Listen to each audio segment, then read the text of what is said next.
শুধু দর্শক, ছোট্ট শিশু 10-12 বছর বয়স মিরাজ, সে এখন সংসারের ঘানি মাথায় নিছে এবং সে নিজেই এখন দোকান দিয়েছে, চা বিস্কুট, এবং এইগুলোই সে পথে রাজধানী ঢাকার রাস্তায় বিক্রি করে এবং এভাবে সে সংসার চালায়। এর নাম হলো মিরাজ।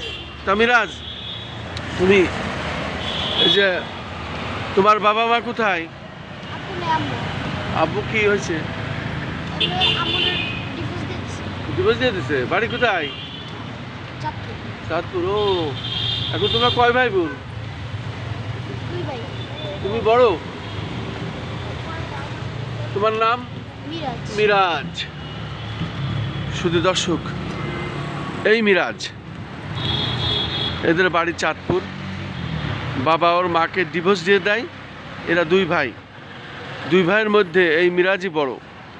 এই যে 10-12 বছর বয়স, সেই মিরাজ এখন সংসার তার কাঁধে নিয়েছে এবং সে চা বিস্কুট সিগারেট পান এইসব ক্যাটাগরির জিনিস বিক্রি করে। বিস্কিট চা এগুলো সে রাজধানী ঢাকায় রাজপথে ফুটপাতে সে বসেছে। এভাবেই সে ব্যবসা বাণিজ্য করে এবং এই টাকা পয়সা নিয়ে সে তার সংসার চালায়। তা তুমি এখানে এই টাকা পয়সা দিয়ে তুমি তোমাদের সংসার চালাও? তোমার আম্মু এসব বানায় দেয় নাকি চা?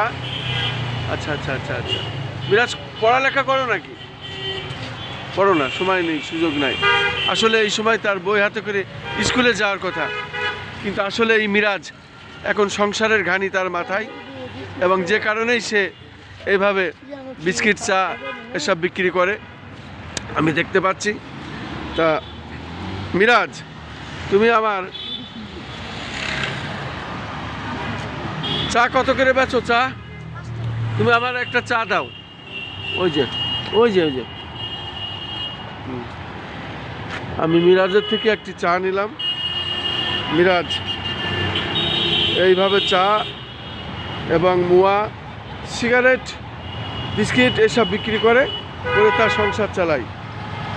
আমরা বলবো, রাষ্ট্রীয় যেসব ব্যক্তি যারা এসব দেখাশুনো করেন, দেখভাল করেন, বিশেষ করে সমাজসেবা থেকে শুরু করে অনেক রাষ্ট্রীয় সংস্থা আছে, তারা এদেরকে দেখবেন যাতে এই মিরাজ আবার স্কুলে লেখাপড়া করতে পারে এবং এই চায়ের এবং সিগারেটের এই ব্যবসা যাতে সে আর না করে, ফুটপাতে যাতে তাকে আর বসতে না হয়।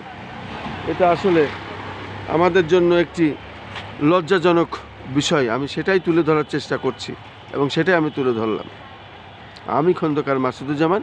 ধারাবাহিকভাবে কিছু কাজ আমি আমাদের চ্যানেল থেকে করি, তার ধারাবাহিকতা আজও আমি এটা দেখে গেলাম, যা সত্যি আসলে হৃদয় বিদারক আমি বলবো। কারণ এখন তার বই হাতে করে স্কুলে যাওয়ার কথা, অথচ সেই শিশুটি এখন রাস্তায় চা সিগারেট বিক্রি করছে, বিস্কিট মোয়া, এবং এভাবেই তার সংসার চালাতে হয়। সংসারের দায়িত্ব কাঁধে নিয়েছে।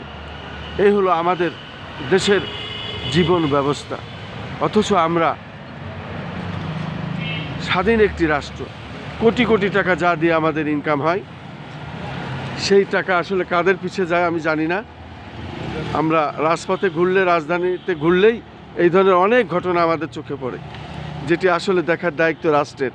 আসলে রাষ্ট্র বা রাষ্ট্রের দায়িত্ব বা যারা যথাযথ দায়িত্বে আছেন তারা এটা দেখার দায়িত্ব, কিন্তু কারা দেখে এটা আমি বুঝি না।